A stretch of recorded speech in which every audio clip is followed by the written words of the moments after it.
Hi everyone, how are you? This is going to be a fun video. I'm going to talk about how to open a hookah lounge. Um, a lot of people have been asking me that recently. I've gotten a few questions about that in a row, so I thought I'd make a video. Um, so a hookah lounge is an interesting business because it's kind of like a bar and a little bit of a restaurant with a twist.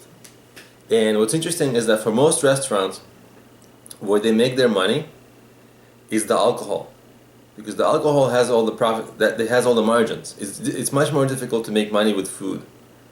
And what the hookah bar allows is to add to that, where you also have the hookah component. And the hookah is also a very high margin thing, because if you think about it, you buy the hookah once, right? And the actual smoking things, they're very cheap for you, but you're able to sell them for like $20 a pop, because you're giving the hookah and the thing, and the smoking pieces, right? So it's almost all margin, like it's almost all profit.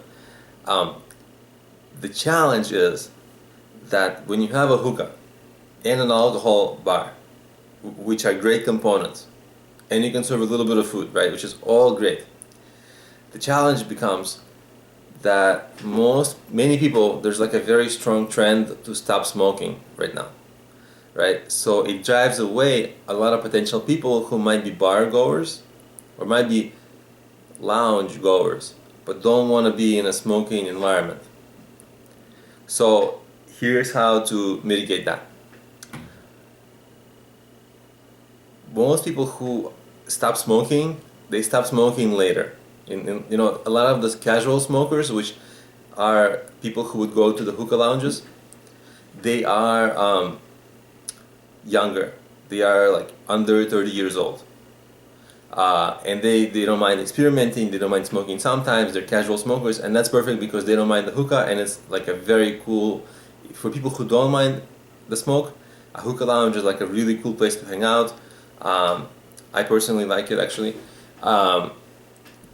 But again, actually I haven't been in recent years. I used to go when I was a little younger. And so you want to be you want to have your business in an area maybe close to colleges, where it's like a cool hip place where college people have to hang out. They're younger. So you want to have like the local demographic has to have a high density of young people. Additionally, of course, as you might guess, there's a really big difference in how people from the Eastern world approach smoking hookah and going to hookah bars from people from the Western world. People from the Western world, it's like an interesting thing to do, just a thing to do. For people from the Eastern world, it's more of a lifestyle. It's part of life. It's much more ingrained into the part of life, right? So, of course, if you have a neighborhood where the population density is also Eastern, that's also great, right? Because they'll come more often. The thing is that another difference from this and a bar is that a bar usually has people going there in the evening, whereas people can still go and hang out in a hookah lounge or hookah place throughout the day. So you have that advantage, and so you have to make the strategy for your place so that it's also like a daytime place. And maybe in the daytime place you can serve food or something like that. So it can become more of a restaurant with a hookah component, maybe like outside or something. It's up to you so you want to take advantages of all the things that you can, right? The high margin, you use throughout the day, that the younger people enjoy this more than older people, if they're from the Western world at least.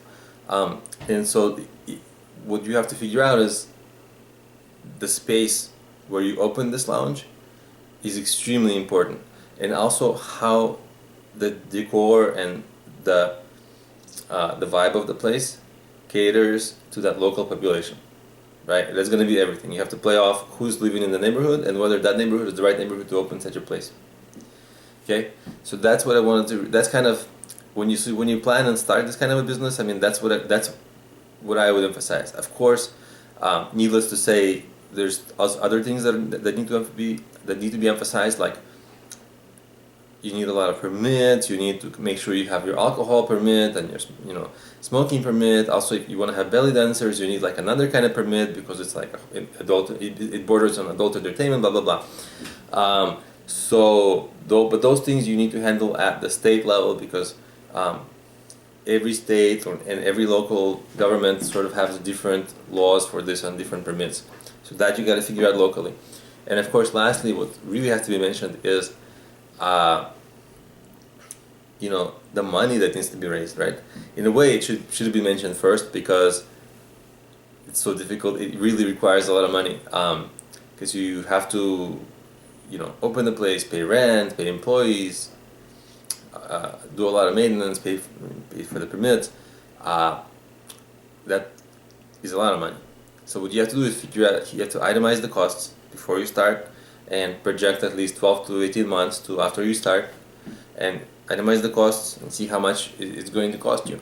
And you're going to find that it's going to be quite a bit of money.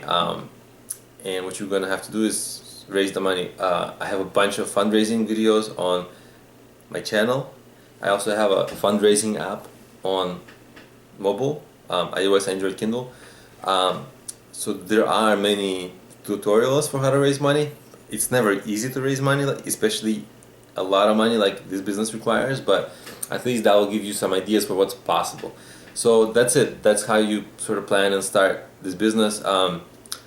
Please subscribe to my channel. I give a lot of business advice here, and of course, if you are looking to start this business, I created mobile apps, as I mentioned, which help you start your business. They cover business ideas, business planning, marketing, and fundraising. And you can find them on problemio.com or by searching for Problemio in any of the app stores, Android, iOS, Kindle, and of course I'll have the links to it all in the description of this video. Thank you for watching, guys, and I'll see you in my next video. Bye.